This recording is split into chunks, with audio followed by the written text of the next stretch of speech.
সবাইকে স্বাগত জানাচ্ছি স্টাডি জব ত্রিপুরা চ্যানেল এবং পেজের পক্ষ থেকে।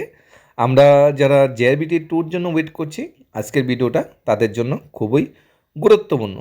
ত্রিপুরা সরকারের বিভিন্ন দপ্তরে, বিশেষ করে PWD, forest, health, general administration এবং রেভিনিউ ডিপার্টমেন্ট থেকে গ্রুপ সি এবং গ্রুপ ডি ক্যাটাগরির নতুন কিছু ভ্যাকেন্সি এসেছে। গ্রুপ সিতে যেমন অ্যাসিস্ট্যান্ট ক্লারিক্যাল পোস্টে ভ্যাকেন্সি এসেছে, গ্রুপ ডিতে তেমনি এমটিএস অ্যাসিস্ট্যান্ট বা অন্যান্য পোস্টের এখানে ভ্যাকেন্সি এসেছে। ডিটেলস বিজ্ঞাপনগুলো আমরা দেখে নেব। এই রিক্রুটমেন্টটা কিন্তু যে প্লেস অফ পোস্টিংগুলো পড়বে, PWD, forest, health, general administration এবং রেভিনিউ ডিপার্টমেন্টের বিভিন্ন যে দপ্তরগুলোর অফিসগুলো আছে সেই অফিসে প্লেস অফ পোস্টিং পড়বে এবং অ্যাপ্লাই করার জন্য কিন্তু পিআরটিসি বাধ্যতামূলক। আর ত্রিপুরার মন্ত্রিসভার সিদ্ধান্তে কিন্তু এই চাকরি বিজ্ঞাপনগুলো বেরিয়েছে। জেআইবিটি টুর সাথে সরাসরিভাবে কীভাবে এই চাকরি অ্যাডভার্টাইজগুলো জড়িত সেগুলোও কিন্তু আমরা আজকের ভিডিওতে আলোচনা করার চেষ্টা করব। এখন আমরা মূল ভিডিওতে চলে যাচ্ছি। এই মূল ভিডিওতে resort manager, multitasking staff group D, assistant programmer, occupational therapist, তারপর টেকনিশিয়ান, স্পিচ থেরাপিস্ট, হেলথ ডিপার্টমেন্টের বিভিন্ন যে ভ্যাকেন্সিগুলো, মোবিলিটি ইন্সট্রাক্টর, মাল্টিপারপাস ওয়ার্কার, তারপর ক্লারিক্যাল, বিভিন্ন ক্যাটাগরির ভ্যাকেন্সি বেরিয়েছে। 2টা চাকরি বিজ্ঞাপন বেরিয়েছে ত্রিপুরা সরকারি বিভিন্ন দপ্তর থেকে। প্রথম কথা হলো 4 মে থেকে 22 মের মধ্যে অ্যাপ্লাই করতে হবে অনলাইন। এখন যে ভ্যাকেন্সি বেরিয়েছে, সবচেয়ে প্রথম রিসোর্ট ম্যানেজার, 5খানা ভ্যাকেন্সি বেরিয়েছে। এমবিএ বা বিবিএ পাস আউট হলে অ্যাপ্লাই করা যাবে। Multitasking staff group D, class 8 pass হলে অ্যাপ্লাই করা যাবে। এসসি এসটি ক্ষেত্রে 5 পাস, 12,000 টাকা পার মান্থ বেতন। 12,000 টাকা বেতনটা কোথায় থেকে এসেছে যদি আমরা আলোচনা করি, জেআরবিটির মাধ্যমে যদি গ্রুপ ডি কর্মচারী নিয়োগ করা হয়, 16,000 টাকা ইনিশিয়াল বেসিকের 75% দিতে হয়, 12,000 টাকা ইনিশিয়াল বেসিক দিতে হয়। তারপর তার সাথে 41% দিয়ে অ্যাড করে তাদের স্যালারি নির্ধারিত করতে হয় এবং 5 বছর পর তাদের রেগুলেশন করতে হয়। তাই জেআরবিটি টুর মাধ্যমে না নিয়ে ত্রিপুরা সরকার চিন্তা ভাবনা করছে কীভাবে মানে কন্ট্রাকচুয়াল বা চুক্তিবদ্ধ হিসাবে কর্মচারীদের নিয়োগ করা যায়। তার জন্য এই মাল্টিটাস্কিং স্টাফের ভ্যাকেন্সিটা এসেছে। এও ত্রিপুরার যে মেইন দপ্তর, জেনারেল অ্যাডমিনিস্ট্রেশন, প্রিন্টিং স্টেশন, ওই দপ্তরে নিয়োগ হবে। ওই দপ্তরে কিন্তু মাল্টিটাস্কিং স্টাফ জেআরবিটির মাধ্যমে নিয়োগ করা যেত, কিন্তু জেআরবিটি মাধ্যমে না নিয়োগ করে অন্য উপায়ে মানে চুক্তিবদ্ধভাবে কীভাবে নিয়োগ করা যায় তার জন্য এই ভ্যাকেন্সিটা এসেছে। 12,000 টাকা বেতন, সেখানে ডিএটি কিছু দিতে হবে না, ইনক্রিমেন্ট দিতে হবে না, কোনো বেনিফিট দিতে হবে না। অর্থাৎ জেআইবিটি ট্যুর জন্য যে আমরা ওয়েট করছি, জেআইবিটি ট্যুতে বিশাল সংখ্যক ভ্যাকেন্সি এসে পড়ে যাবে, মাল্টিটাস্কিং স্টাফ, ক্লারিক্যাল স্টাফ, সেটা কিন্তু আমাদের ভুল চিন্তাধারা হতে পারে। ম্যাক্সিমাম ভ্যাকেন্সিগুলো কিন্তু এইভাবে নিয়োগ হয়ে যাচ্ছে।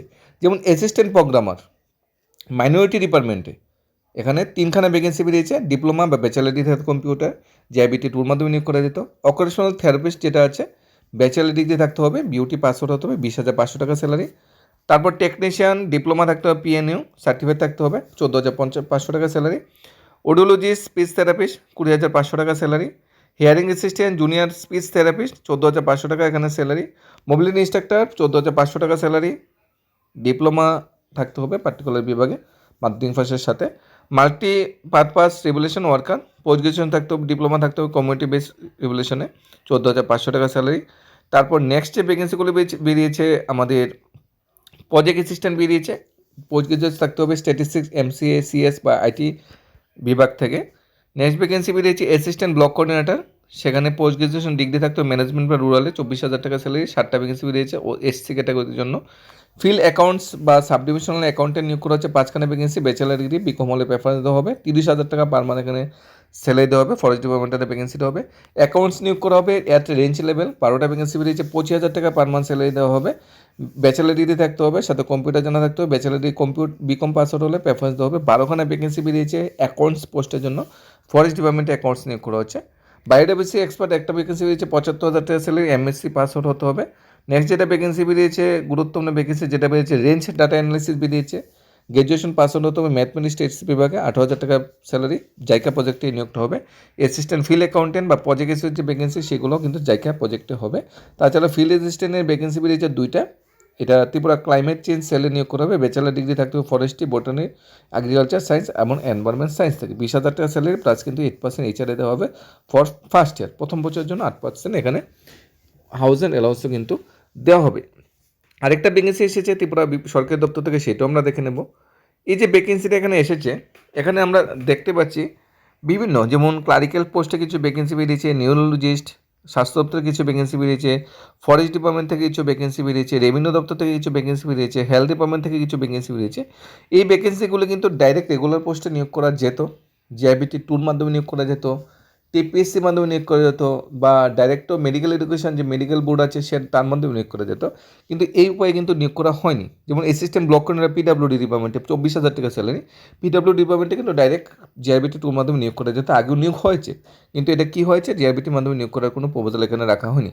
এই যে চাকরি অ্যাডভার্টাইজমেন্টগুলো বেরিয়েছে সোসাইটি ফর এন্টারপ্রেনারশিপ ডেভেলপমেন্ট সোফেদের অধীনে, রিক্রুটমেন্ট নোটিফিকেশন 3/26-27, বলা হয়েছে চাকরির যে মেয়াদ 6 মাস থেকে 11 মাস চাকরির মেয়াদ এখানে হবে।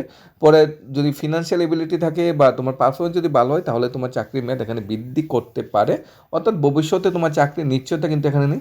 যদি জিআইবিটি টু বা টিপিসির মাধ্যমে নিয়োগ করতো তাহলে কিন্তু চাকরির নিশ্চয়তা থাকতো এবং স্যালারিও বেশি দিতে হতো। তাই আমরা আশা করছি ত্রিপুরা সরকারের বিভিন্ন দপ্তরে শূন্যপদ প্রচুর, 50,000, 52,000, 55,000 শূন্যপদ, কিন্তু ফাঁকে ফাঁকে মাঝে মাঝে কিন্তু ত্রিপুরা সরকার সোফেতের মাধ্যমে কিন্তু এই ধরনের নিয়োগ চালিয়ে যাচ্ছে, এই ধরনের নিয়োগ হয়ে যাচ্ছে।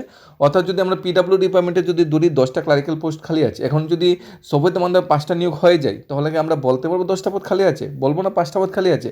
তাই এমন কিন্তু সোফেত আন্ডারে প্রতি বছর বছর হাজার হাজার ক্যান্ডিডেট নিয়োগ করা হচ্ছে, যে চাকরিগুলি কোনো ভবিষ্যৎ বা কোনো চাকরি নিশ্চয়তা নেই, ভবিষ্যতে চাকরি থাকবে কিনা সে বিষয়ে কিন্তু কোনো কোশ্চেন মার্ক কিন্তু থেকেই থাকে। যাই হোক, 4 মে থেকে 22 মের মধ্যে অ্যাপ্লাই করতে হবে এবং সোফেদের মাধ্যমে যারা কোয়ালিফিকেশন ক্রাইটেরিয়া আছে তাদের অ্যাপ্লাই করতে হবে, কোনো রাস্তা নেই। আমরা যদি আশা করি যে আমি অ্যাকাউন্টস পোস্টের জন্য অ্যাপ্লাই করবো না, ভবিষ্যতে রেগুলার পোস্টের জন্য অ্যাপ্লাই করবো, রেগুলার পোস্টের চাকরি আসছে কি না সন্দেহ আছে। তাই যখন যেটা পাওয়া যায় সেটাই আমরা মানে চিনিয়ে নিতে হবে, সেটাই ভাগিয়ে নিতে হবে, কারণ ভবিষ্যতে নতুন কোনো চাকরি বিজ্ঞাপন আসবে কিনা সেটাই এক সন্দেহবান।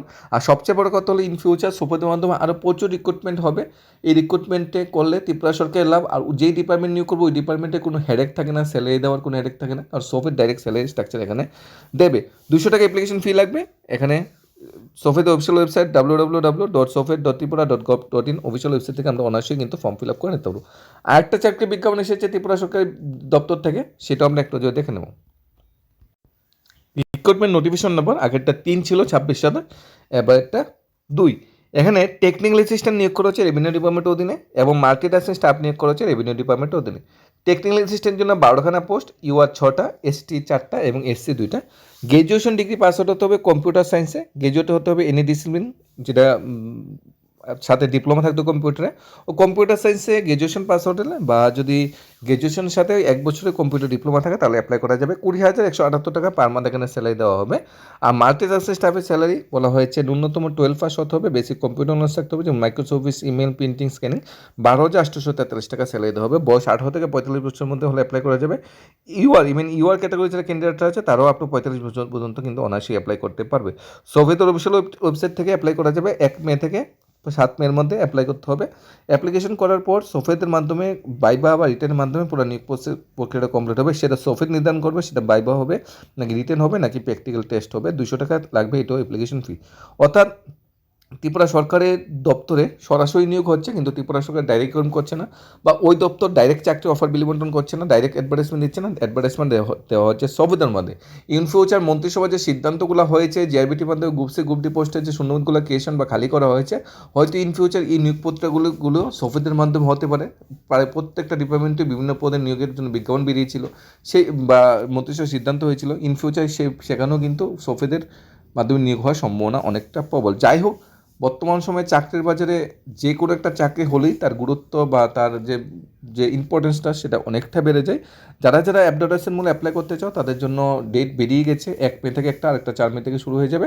আর নিয়োগ প্রক্রিয়াটা কিন্তু সোফেদ ডাইরেক্ট নিয়োগ করবে, এখানে ত্রিপুরা সরকারের কোনো ডাইরেক্ট রিক্রুটমেন্টের কোনো রুলস রেগুলেশন নেই। সোফেদের মাধ্যমে তারা হয়তো রিটেন নিতে পারে, হয়তো বাইবা নিতে পারে, হয়তো বা প্র্যাকটিক্যাল টেস্টের মাধ্যমে পুরো নিয়োগ প্রক্রিয়াটা কমপ্লিট করতে পারে। ধন্যবাদ সবাইকে।